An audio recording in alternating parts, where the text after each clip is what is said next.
$4 billion, 13,000 gyms, and 158 different countries, all shaken by just a couple of comments made earlier this June.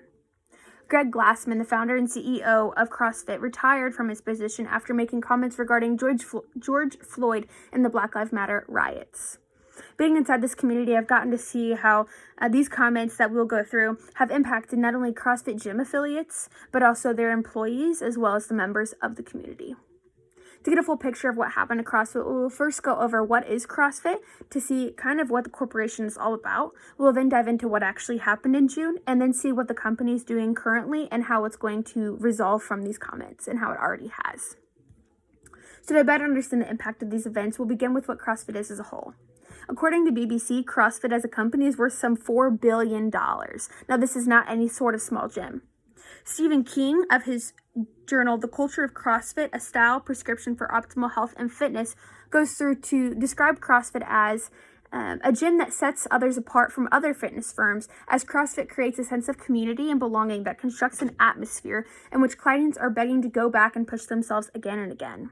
He goes on to say that CrossFit workouts consist of compound and functional fitness movements performed at a high intensity. CrossFit is viewed as a radical health movement and even as a cult by many traditional fitness enthusiasts.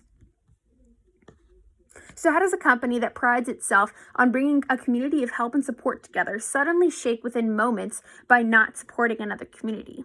This is what happened.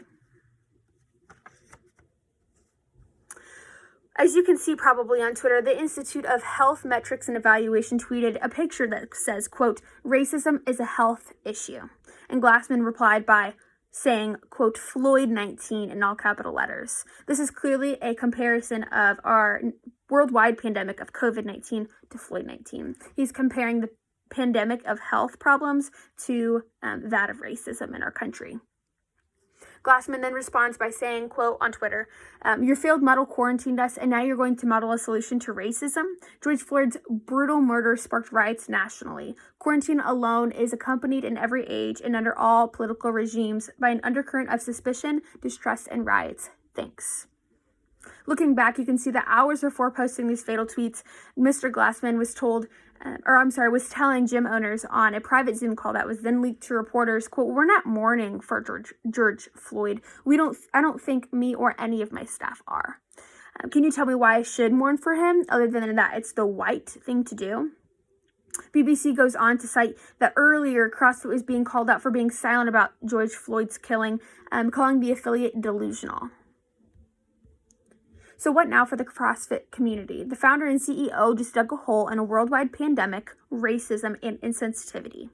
How could this company possibly survive the rest of 2020? Well, in a CNN recording, Glassman acknowledges that after his comments on Twitter, he realizes that his prior plans to build in, quote, blighted neighborhoods would look like an ingenuine way to cover his tracks and make him seem, quote, not racist. He said that bothers him a lot, and his biggest concern is that he didn't want to support rioting. However, that does not seem to matter to the media currently. In Tedisco's People magazine article, titled "CrossFit CEO Steps Down After Controversial Tweets About George Floyd and the Black Lives Matter Movement," he says, "I'm stepping down as CEO of CrossFit and I've decided to retire. On Saturday, I created a rift in the CrossFit community and unintentionally hurt many of its members." And that's absolutely true.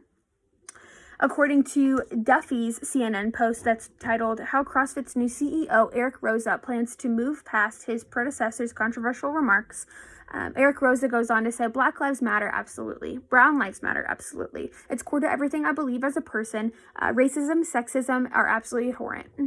We're not going to tolerate this within CrossFit." So today, as CrossFit's largest event, the CrossFit Games, takes place in Southern California, you can see that CrossFit as a whole will carry on. So in June of 2020, the founder and CEO retired from his position after making these remarks. And now that we have covered what CrossFit is as a whole, what happened in June of 2020 to change the company, and reviewed the repercussions of the past CEO's actions, we can now better understand the timeline of the company and what will advance in the future as Eric Roza is the new CEO. While the founder of the CrossFit has made insensitive remarks leading to him stepping down, with Eric Roza in place, the company should proceed as normal.